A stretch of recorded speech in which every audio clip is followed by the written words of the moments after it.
अस्सलाम वालेकुम दोस्तों, आप देख रहे हैं जेमस्टोन डीलिंग और आज की वीडियो में हम बात करेंगे, यह भी आपके लिए बहुत इन्फॉर्मेटिव वीडियो होगी।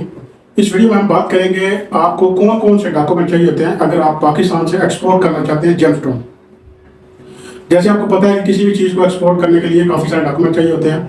लीगली आपकी कंपनी रजिस्टर्ड होनी चाहिए, उसके बाद चैम्बर ऑफ कॉमर्स होना चाहिए, उसके बाद जो जो डॉक्यूमेंट्स आपको चाहिए वो सारे डॉक्यूमेंट्स होंगे तो तभी आप इंडिपेंडेंटली अपनी एक्सपोर्ट कर सकते हैं।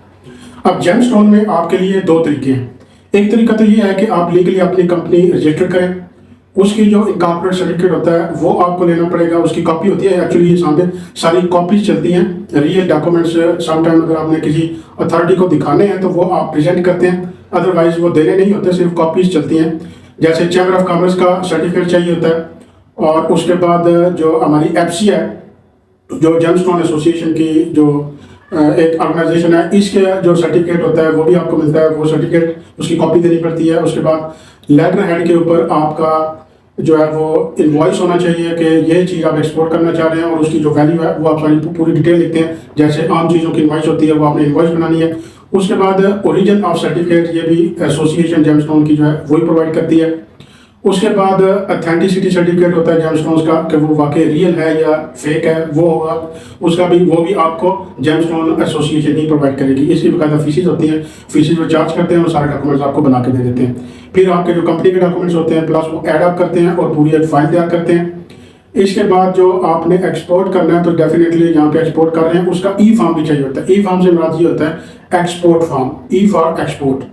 तो एक्सपोर्ट फॉर्म जो होता है वो भी साथ लगता है, वो आपको बैंक की तरफ से दिया जाता है। जो आपका बैंक होता है, जिस बैंक में आपका अकाउंट होता है, वो बैंक आपको प्रोवाइड करता है ई फॉर्म, जिसको एक्सपोर्ट फॉर्म बोलते हैं। तो ये सारे डॉक्यूमेंट्स लगाने के बाद जो है वो आपका जो कस्टमर वालों को जो फाइल आपने दिखानी होती है पूरे डॉक्यूमेंट्स के साथ, और वो जो भी आपकी चीज़ होती है, जो भी स्टोन आपका होता है, जिस मुल्क के लिए होता है, वो उन्होंने अपने सर्विस चार्जेस किसी कार्गो के जरिए या कोरियर के जरिए आप भेजते हैं डेफिनेटली, तो वो अपने कोरियर और कार्गो के चार्जेस लेंगे, वो आपसे कोई भी और किसी किस्म की फीस चार्ज नहीं करेंगे।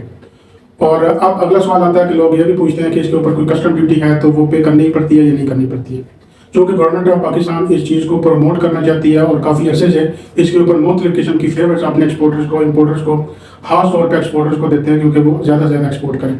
तो उसी फेवर में ये चीज़ भी है कि जितना भी जेमस्टोन पाकिस्तान से एक्सपोर्ट किया जाता है, ये सारे का सारा जेमस्टोन आप बगैर किसी कस्टम ड्यूटी के, बगैर किसी चार्जेस के आप बैरून मुल्क भेज सकते हैं। इसके ऊपर आपने एक पेनी भी किसी को पे नहीं करना है। और इसके अलावा जो डॉक्यूमेंट्स हैं वो आपने दिखाने हैं, इसके अलावा और किसी किस्म का कोई पैसा, कोई डॉक्यूमेंट्स आपको नहीं चाहिए। और ये पूरे के पूरे डॉक्यूमेंट्स हैं जो आपको एक्सपोर्ट के लिए दरकार होते हैं। इसी तरह से इंपोर्ट होता है तो इंपोर्ट के लिए भी ये सारे डॉक्यूमेंट चाहिए होते हैं। लेकिन इंपोर्ट के लिए आप ज़हन में रखिएगा कि यहाँ पे पाकिस्तान में तकरीबन वैट और कस्टम ड्यूटी जो इंपोर्ट की पड़ती है, ये तकरीबन 32 to 35% ये जो टोटल वैल्यू होती है उसका बनता है। मिसाल के तौर पे आप 10 लाख का माल मंगवा रहे हैं तो 3 लाख से लेकर 3.5 लाख रुपया जो आपका उसके ऊपर कॉस्ट आएगी इंपोर्ट करने की, जो आपकी कस्टम ड्यूटी के चार्जेस बनते होंगे वो आपने अदा करने।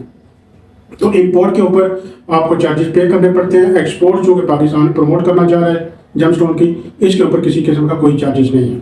तो ये याद रखिएगा कि जब भी आप इंपोर्ट करते हैं, इंपोर्ट पाकिस्तान में लिटिल बिट कॉम्प्लिकेटेड है क्योंकि इन्वाइसेस में थोड़ा बहुत डिफरेंस भी आ जाता है, प्राइसेस में डिफरेंस आता है। तो यहाँ पे स्कैनर बन जाते हैं, पास खाते उतनी की वैल्यू आपके स्टोन की नहीं होती जो आप इंपोर्ट कर रहे होते हैं, जितनी आपको वैल्यू यहाँ पे डिक्लेयर करनी पड़ती है और उसके बाद उसको पे करना पड़ता है। तो वो आपको समटाइम नुकसान में चला जाता है। तो इसके लिए अच्छी वर्कआउट करने के बाद ही आप कुछ करें, ऐसे आप लोगों की बातों में आके कुछ ना कर बैठे। तो ये थी आज की हमारी इन्फॉर्मेशन जो कि एक्सपोर्ट और इंपोर्ट जेमस्टोन के अंदर थी। मजीद कोई आपके साथ कोई क्वेश्चन हो, कोई मसला मसाइल हो तो आप हमसे पूछ सकते हैं। ये बात भी आप याद रखिएगा कि हर मुल्क के अपनी पॉलिसीज होती हैं, वो वहाँ पे ड्यूटी चार्ज ले भी सकते हैं, नहीं भी लेते हैं, लेकिन उनका हमें पता नहीं होता। हमें अपने मुल्क का पता होता है कि हमने यहाँ से एक्सपोर्ट कैसे करना। अब जिस जगह हम एक्सपोर्ट कर रहे हैं वहाँ पे इंपोर्ट होगा, डेफिनेटली उनकी इंपोर्ट पॉलिसी होगी, तो वो इंपोर्ट पॉलिसी के मुताबिक आपको डील करेंगे और जो भी उनका लाइबिलिटीज होंगे, डॉक्यूमेंट्स होंगे, वो आपसे मांगेंगे। तो ये तरीकाकार होता है। तो इसमें किसी किस्म की कॉम्प्लिकेशन नहीं है, कोई हर्डल नहीं है, कोई एक्सपोर्ट लाइसेंस नहीं होता। आजकल सिंपली आपने कंपनी रजिस्टर करनी है और आप एक्सपोर्टर भी बन जाते हैं और इंपोर्टर भी बन जाते हैं। तो इसके साथ मुझे इजाज़त दीजिए। अल्लाह हाफिज़।